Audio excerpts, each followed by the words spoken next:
El barroco fue un movimiento artístico y cultural que se desarrolló aproximadamente entre los siglos XVII y XVIII en Europa.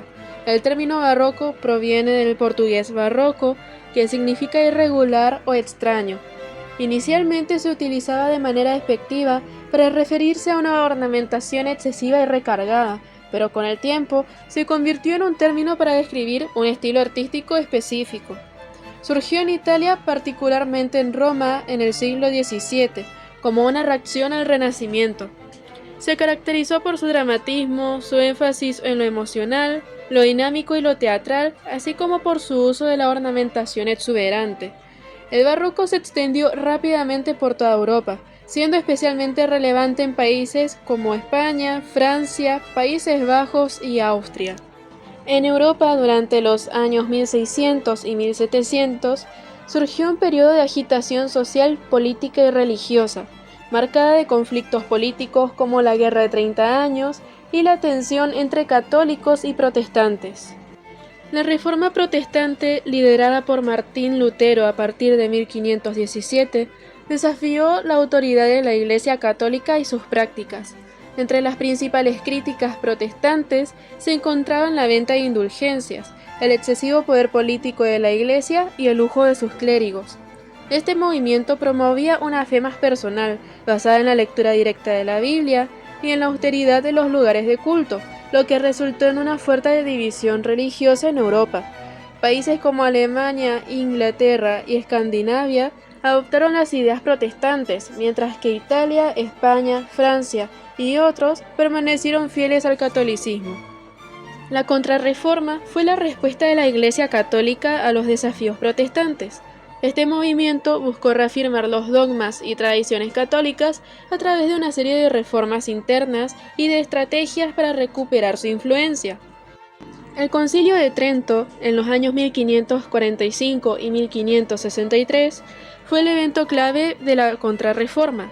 En él, la Iglesia estableció medidas para combatir la corrupción, reforzar la disciplina entre el clero y definir de forma clara sus creencias frente al protestantismo. Una de las decisiones más importantes fue el uso del arte como una herramienta pedagógica y propagandística. Se promovió un arte cargado de dramatismo y emotividad, capaz de conectar al espectador con lo divino, conmover sus emociones y fortalecer su fe. El barroco coincidió con el auge de las monarquías absolutas, sistemas políticos donde el poder del rey era prácticamente ilimitado y considerado de origen divino. En estos sistemas, los reyes gobernaban sin restricciones parlamentarias significativas, justificando su autoridad como un mandato de Dios. Para legitimar su poder, los monarcas recurrieron al arte barroco como una herramienta propagandística. Este estilo glorificaba al rey y proyectaba su grandeza mediante palacios majestuosos, retratos fastuosos y ceremonias grandiosas. San Ignacio de Loyola y la Contrarreforma. San Ignacio de Loyola fundó la Compañía de Jesús en 1540, con el objetivo de reforzar la fe católica, combatir el protestantismo y expandir el catolicismo a nuevas regiones. Los jesuitas fueron reconocidos por su disciplina, educación y su capacidad para adaptarse a diferentes contextos culturales.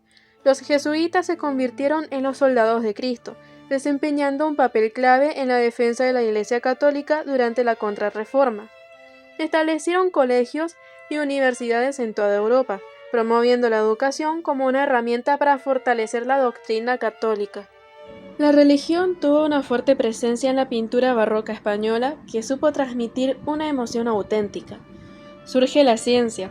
Galileo extrajo conclusiones de investigaciones apartándose de la teología y afirmó la existencia de leyes que rigen fenómenos naturales, entrando en conflicto con la Iglesia, con la teoría heliocéntrica de Copérnico. Galileo Galilei fue un profesor en la Universidad de Padua. En esos años enseñó mecánica, astronomía y geometría. Enseñaba en las ciudades de Italia, Pisa y Padua, y también como matemático de la corte del Gran Duque de Florencia. Se consagró a la matemática aplicada, la física práctica y astronomía. Investigó sobre los movimientos de propulsión y caída usando un telescopio construido por él mismo, observando irregularidades de la superficie de la Luna. Así estableció que la Vía Láctea se compone de un gran número de estrellas separadas y descubrió las fases de Venus y las lunas de Júpiter. Empirismo o racionalismo. El desarrollo de la ciencia puso en duda el pensamiento religioso y al mismo tiempo despertó en los filósofos la necesidad de buscar nuevas vías para investigar la realidad. Filósofos racionalistas. Ante la imposibilidad de definir la realidad con absoluta objetividad, aceptaron la existencia de ideas universales y trataron de construir sistemas filosóficos con el uso exclusivo de la razón. Los empiristas eran quienes decían que el conocimiento viene de la experiencia. Por ejemplo, tenemos a John Locke, político y pensador inglés del empirismo moderado. Concibió la mente como un papel en blanco donde se registraban los datos procedentes de la experiencia. De Locke nace el liberalismo moderno. Sostuvo que la soberanía emana del pueblo y que la función del Estado es proteger la propiedad privada y libertades individuales. El racionalismo busca la razón a partir de la lógica. Por ejemplo, René Descartes, creador de la geometría analítica, dice su frase «pienso, luego existo». Proponía someter a duda todos los conceptos sostenidos y avalados por filósofos antiguos, analizando metódicamente cualquier dato confuso. Blaise Pascal fue un francés que describió la fe como una búsqueda constante de certeza. Afirmó su célebre como «hay razones del corazón que la razón no entiende». Ahora que terminamos de hablar del contexto histórico, político, social y religioso del periodo barroco, vamos a hablar acerca de la parte artística. Arte y poder. El barroco fue el estilo del poder, por lo que estuvo al servicio de sus representantes, ya fuesen políticos o religiosos. El caso más claro es el de la arquitectura. La riqueza ornamental. Inicia a finales del siglo XVI en Roma y se caracteriza por la multiplicación de líneas curvas y mixtas. La sensación de movimiento con los efectos de luz que hacen contraste de claroscuros reemplaza la lógica renacentista. La exagerada tendencia a lo curvilíneo dio lugar a la columna salomónica que definió el escultor y arquitecto Gian Lorenzo Bernini. En la escuela española e hispanoamericana se impuso el estípite barroco, pilastra donde se unían el cubo y la pirámide invertida. Las decoraciones eran de motivos vegetales, zoomorfos y geométricos, en especial en interiores. La arquitectura profana, que se manifestó especialmente en la construcción de palacios y residencias, se caracteriza por la acentuación de fachadas. La Contrarreforma buscó fortalecer la fe a través de la emoción, de ahí que la arquitectura estuviera llamada a la espectacularidad y el impacto visual. La suntuosidad de San Pedro del Vaticano intenta reflejar la supremacía de la Iglesia, su unidad y su autoridad. El barroco en Italia. En Italia alcanzó más movimiento y una mayor corporeidad. Bernini impuso el nuevo estilo en las 4 columnas de San Pedro de Roma, en cuya plaza exterior proyectó distintos juegos de perspectiva. Francesco Borromini llevó a la concepción general del templo el gusto barroco por el dinamismo a través de las superficies onduladas de las fachadas y la alternancia de superficies cóncavas, convexas y rectas. El barroco en España. En España marcó 3 etapas. La primera, heredera de la sobriedad de Juan Herrera, estuvo representada por Juan Gómez de Mora, autor de la Clerecía de la Salamanca. De este periodo es el panteón de El Escorial, de Alonso Carbonell. En la etapa central sobresalió la figura de Alonso Cano, que creó una decoración de follajes exuberantes y tableros superpuestos con entrantes curvilíneas y angulosas y claroscuros. Su obra más representativa es la portada de la Iglesia Catedral de Granada. La tercera etapa, hasta el siglo XVIII, correspondió al estilo churrigueresco.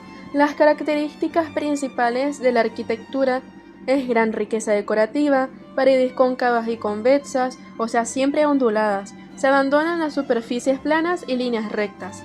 Plantas que ofrecen planos oblicuos que da sensación de movimiento en una representación que en realidad está estática, y valora lo escenográfico y teatral. Ahora vamos a describir al Vaticano y cada una de sus partes. Primero tenemos la acogida universal, diseñado con gran visibilidad hacia el balcón papal. Los brazos semicirculares simbolizan el deseo de acogida de la Iglesia. La columnata, compuesta por 296 columnas de estilo dórico, más esbeltos que lo habitual y agrupadas en 4 filas, crean el efecto de un bosque inabarcable desde cualquier punto de vista. El obelisco egipcio, traído a Roma por Calígula en el año 36 d.C., fue trasladado y levantado en 1586 por el Papa como símbolo del triunfo de la cristiandad sobre el paganismo. La fachada de Maderno, acabada en 1612, la fachada avanza sobre el exterior para proporcionar el máximo dinamismo y grandiosidad, ocultando la cúpula lo menos posible. Hay esculturas de santos sobre los pilares a lo largo de la balaustrada, encima de las columnas que dan a la plaza. Se alzan 140 esculturas que representan a otros tantos santos de la cristiandad. El Papa aparece en este balcón que da a la biblioteca de la basílica en ocasiones señaladas para dar la bendición a la ciudad y al mundo. El horror vacui es un término que significa miedo al vacío y se refiere a la tendencia a llenar los espacios vacíos de una obra de arte con elementos decorativos. En el arte barroco, esta tendencia se manifiesta en la utilización de adornos, el movimiento de las figuras y lo sobrecargado. En la pintura del barroco tenemos la técnica del tenebrismo. Consistía en el uso de extremados contrastes de luz y oscuridad para aumentar el dramatismo del cuadro. El término deriva del latín tenebre, que significa tinieblas, y se aplica a los cuadros que se valen de la técnica del claroscuro, combinación de luces y sombras. Las figuras se recortan sobre un fondo de intensa oscuridad y reciben una luz brillante que los modela de una manera casi escultórica. Esta técnica fue introducida por el italiano Caravaggio como reacción contra el idealismo manierista que imperaba en Italia. Las obras barrocas exaltan la movilidad de las formas y el uso intenso de luces y sombras. Los personajes pintados transmiten sentimientos con rostros que muestran intensidad expresiva. Algunos de los artistas más destacados de la época son Caravaggio. Su arte contribuyó a una verdadera revolución que influye más allá de las fronteras. Con el fin de evitar la profundidad y la perspectiva del espacio del cuadro, se concentra la realidad objetiva de los cuerpos que son iluminados y resaltan sobre los fondos generalmente oscuros. En España, las representaciones de las emociones son más auténticas y menos artificiosas. Hombres y santos irradian la misma gravedad, son representados de la misma forma. Velázquez pintaba en pequeñas iglesias y monasterios. Luego, en 1627, se convierte en pintor de la corte de Felipe IV en Madrid. Realizó gran cantidad de pinturas, no solo para la realeza, sino que también hizo obras de costumbres, personajes populares y paisajes. En Países Bajos tenemos a Paul Rubens. Sus obras se caracterizaron por la riqueza de los colores y su manejo detallado. Pintó temas religiosos y de la antigüedad clásica. Su manejo anatómico proporcionaba efecto de movimientos y exuberancia física en los personajes. En Holanda tenemos a Rembrandt. Representante de Holanda, la mayoría de sus obras reflejan costumbres de la época, especialmente de la burguesía, aunque los temas religiosos no estuvieron ausentes. Ahora, la escultura barroca. Ha sido el arte más difundido en este periodo, con un contenido muy teatral de búsqueda casi escenográfica. Se ensambla con la arquitectura en las líneas superiores de sus edificaciones, plazas y fuentes. Uno de los escultores de Roma fue Juan Bernini. Esculpió bustos y estatuas de los principales personajes de su tiempo. A él se debe la construcción en bronce del baldaquino de la Basílica de San Pedro, donde integra con armonía la arquitectura y la escultura. En la escultura barroca, el término drapery, del inglés drapería o pliegues de tela, se refiere a la representación detallada y dinámica de los paños y ropajes en la escultura. Es un recurso clave en el barroco, ya que ayuda a potenciar el movimiento, el dramatismo y la expresividad de las figuras. Algunas de las características del drapery en la escultura barroca son movimiento intenso. Los pliegues parecen agitarse con el viento, aumentando la sensación de dinamismo. Tienen profundidad y volumen. Los juegos de luces y sombras en los pliegues crean efectos realistas y tridimensionales. Dramatismo y teatralidad. Refuerza las emociones de la figura como escenas de éxtasis, sufrimiento o éxtasis divino. Por ejemplo, se puede contemplar en la escultura del éxtasis de Santa Teresa cómo se simulan los pliegues de la tela a través de la convexidad y la concavidad. así le da zonas de oscuridad y claridad. Algunos de los materiales utilizados para las esculturas son el barro, piedra, mármol, alabastro, piedra caliza, plata, marfil, bronce, hierro y aluminio. Otra técnica en la escultura barroca es el estofado. Es una técnica que se aplica para dar un efecto de divinidad a los santos y también para darles una imagen de poder. Se ponen láminas de oro y se van desgastando, y sobresale en alguna de las partes de las esculturas. Por último, para cerrar el video, quiero hablar sobre una técnica en la pintura del barroco que se llama trampantojo. El trampantojo es una técnica pictórica utilizada en el barroco para crear una ilusión de realidad, haciendo que los espectadores perciban objetos, figuras o espacios tridimensionales en superficies planas. Su objetivo es engañar al ojo y desafiar la percepción, generando la sensación de profundidad, volumen o continuidad con el entorno. Algunas de las características del trampantojo en el barroco son: perspectiva ilusionista, uso avanzado de la perspectiva lineal y aérea para dar profundidad; efecto teatral, escenas que parecen extender el espacio más allá de la arquitectura real; detalles hiperrealistas. Bueno, eso fue todo por hoy, espero que les haya gustado el video y hayan podido comprender todo correctamente. Nos vemos en el próximo video.